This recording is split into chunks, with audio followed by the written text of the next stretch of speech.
Well, that went just about as well as the rest of the afternoon. Sorry about that. I was trying to get off the club Wi-Fi so that the reception would be better.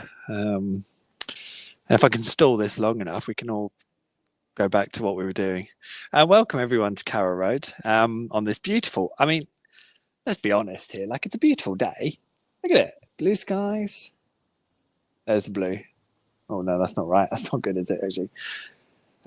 Oh, anyway, welcome to Carrow Road, where I will dutifully sum up Norwich City's 4-0 thrashing at home to West Ham. Echoes of 2 years ago. The benefit this time is that the same player didn't score all 4 goals. In fact, Michael Antonio didn't last beyond half time because he picked up an injury from a fairly strong Sam Byram tackle.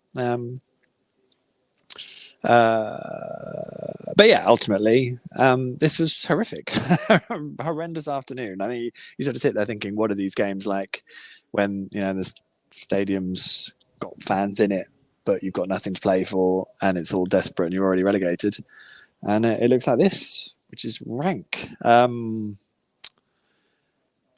It's just obviously a non-event of a game.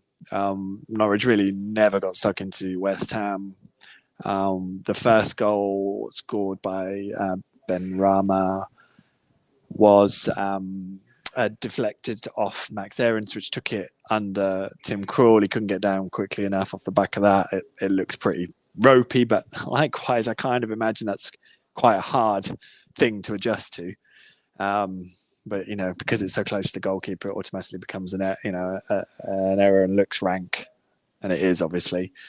That was after 12 minutes, I think, something like that. On half an hour, Norwich are 2-0 down, which is a properly horrific goal to concede because you've got Tim Krul coming out to meet the ball. He gets a hand on it as Antonio is sort of played through. Grant Hanley is covering as well, and he's ahead of Antonio, and he sort of goes beyond the ball, but Tim Krul managed to sort of palm it against Hanley's leg. So Krul has lost the ball and is out of his goal. Hanley has gone beyond the ball and is heading towards going out of play. And the ball is sat in between them with Antonio free to just put it in the empty net. I mean, it's comical if it wasn't brutal. And as soon as that goal happened, this place was singing, "What the hell was that?" That's why we're going down. And you're like, yeah, I mean, it's actually not in a way because Norwich have been far more coherent and better prepared and better motivated and still been short of it and various moments of quality. This was just sort of comical stuff at the end of a nightmare season on a horrendous day. Ben Rama then makes it 3-0 just before half time. In injury time, again, no pressure on the ball anywhere on the pitch, and it's a really classy first time finish. But he's just given yards of space by Max Aarons. Norwich almost get a goal back before just after half time. Sam Byram, but he controls the ball with his arm, and I think he told me he knew that it was probably going to get cut off because apparently he wasn't smiling when he was celebrating. Although Norwich were 3-0 down, so that's also a reason not to smile. And then VAR gives West Ham a penalty halfway through the second half. Jakob Sørensen judged to have his arm up and the ball hitting it from Dawson's header. I personally think he's got his arm on Dawson's shoulder because they're both going for an aerial challenge. I think it's incredibly harsh, but of course he gets sent over to the monitor and gives it Mr. Jones. So yeah, I mean, it's what it is. Lanzini's tucked it away. Nothing really of note happened other than that. And for those of you thinking, well, at least we won't have VAR in the Championship next year, I think they're bringing in a version of VAR in the Championship next year. So I'm afraid that isn't even a silver lining. So if I go through the team today, Sam Byram continues at centre-back, which is interesting in itself. Sam, they haven't had conversations about this being the beginning of a conversion or transition. He's just sort of stepping in there. Penny for Ben Gibson's thoughts at that. But he's doing pretty well, Sam, to be fair, so maybe that's why it's sort of carrying on. The first half was dreadful. I don't Milot Rashica and Pierre Lesmelou came off at half time. I don't Dean Smith had said that was partly because of how things were after they went 2-0 down. But I mean, I look at that team performance, I would struggle to pin it on anyone in particular. Brandon Williams played at left back and did okay. Billy Gilmore started. It was him and Sørensen in the two holders or two sixes. I thought Billy had a tough afternoon. I thought Jakob in the second half did pretty well, actually. To me, he's definitely someone that they can work with next year. And I see his shortfalls in terms of maybe he's a bit too quiet at times and maybe he's not quite got enough pace. But I still think there's a footballer there that is useful and deserves a prolonged go. I really do. Again, even today, and there were mistakes today, but I think he deserves that. But anyway, I felt for Teemu Pukki all afternoon because he had nothing. He did have a couple of chances in the second half. One, he felt he should have had a corner and didn't. I thought he did some good running in the first half to an extent, but not. I mean, it was just isolated. There was no energy around him, so it was almost pointless him running. Fabianski did make a good save from him in the second half, but I mean, 4-0 down by then. What's the point? And the only problem was, I think a few people felt a bit like that when it was sort of 1 or 2-0. I'm going to miss someone. I think that's pretty much everyone on the pitch, really. I've mentioned Tim and Max's issues.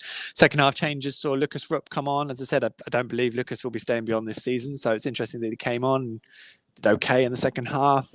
And Tony Springett came on for what I'm pretty sure is his first senior involvement of any kind.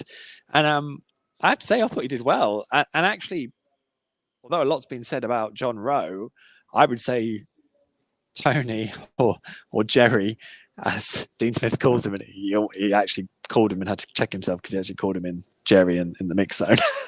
But I thought Tony Springett had some really good, played into some good spaces and actually put in a really couple of good crosses, got to the byline once, and there was a bit of end product there. So yeah, for a debut where your enthusiasm's there, I don't think he let himself down at all. So fair play to you, Tony. Good work. And him and John have both managed to do that so far, John Rowe. So that's something, at least, he says. And I know that a few of you will be probably unhappy with Šemek Poheta, but I have to say I thought he twice found Šemek Poheta, twice found Teemu Pukki and made that chance late on for Teemu. So I thought Šemek did okay when he came on. So yeah. Yeah, I mean, there were a lot of pockets of empty seats at the start of the game. So I would have said there's probably 5 to 10% of the home areas weren't full. I think it was half full by the time the final whistle went. Certainly by the time we were into injury time. Still enough people to boo both the final and halftime whistles. I mean, no one wants to support Norwich and see your team just capitulate like that. It's rank. But it's hard to judge it from here because things can repair really quickly because we've seen it. But then also, the circumstances are different this time. I just don't think it's a time for sweeping conclusions. But also on maybe what the future will be, let's say. But of course, we can quite easily conclude on what's happened. And there's a couple of pieces on The Athletic which are probably worth reading since relegation last weekend at Villa Park. If you haven't read them, do read them. If you're not a subscriber, I would obviously sit here and recommend you read them. I'd recommend that you get to read Adam Leventhal's breakdown of what happened to Watford. They were relegated yesterday. It's knowledge and it's comparison and context. It's not apologizing. It's not mitigating. It's just, spelling it out, really. And then the people who are paid to make the decisions and to do their jobs have to find the way forward. Because one thing with everyone here in this place, everyone wants the same thing. They just want to know that something good is potentially coming, or people are going to develop things and people care. Really, that's all they want. In the same way that Grant Hanley sticks in a challenge after 20 minutes and people are, or whatever it was, and people are applauding. It's literally because that's what they've been waiting to see. It was a silly foul in midfield, but they just wanted to see someone put a boot in. And sometimes it is as simple as that, at least at a basic level, like a minimum requirement. Then you can deal with the consequences or the shortfalls of the rest of it. But There you go. And that is all that Norwich can really do for the remaining 3 games that we've got left of this infernal, never-ending season. I mean, it's so weird to get to sort of 12 minutes, 13, 18 minutes into a game and think, why me? I feel like I've been here for 5 hours. So, yeah, I haven't felt that since Project Restart.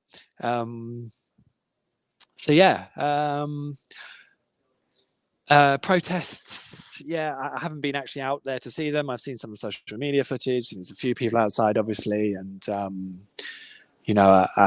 had a supporter gentleman speak to me at half time, actually, and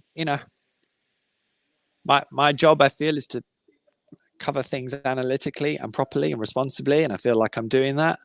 But it's not my job to stoke things. I think if people want to make their voices count, then in that circumstance, I'm a journalist. I will cover what is happening.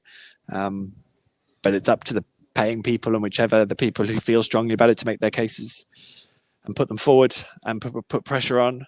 But likewise, I'm fully aware there are people who don't want to do that. And as noisy as some people are, there will be quiet people who don't want that. That's the biggest problem. The fan base is massively split. And as far as I know, I can't think of any football club that's had particular success when even the people who want success for it can't agree on a lot of things. So that's my view. People will decide what they want to do and they'll make their cases and their points, and that will be the way that things develop from here. I really can't think of anything else to say, so I'm going to leave it all there. We'll do an On The Ball podcast on Monday, which is a good one, actually. I think it's me, Steve Sanders, of course, aka NCFC Numbers, and I think we've got Hux on as well, Darren Huckabee.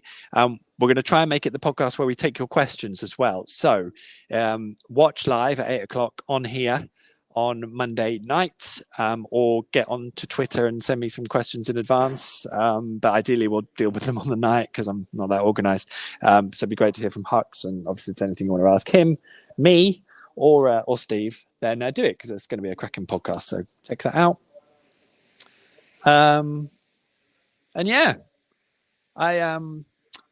my little boy was here today. He's not very old, and I couldn't stop thinking about him being here and watching this and what he would have made of it. Because it's not ideal if you want someone to go and support the club that's just lost 4-0. But I don't know. It is what it is. There's always bigger pictures, I suppose.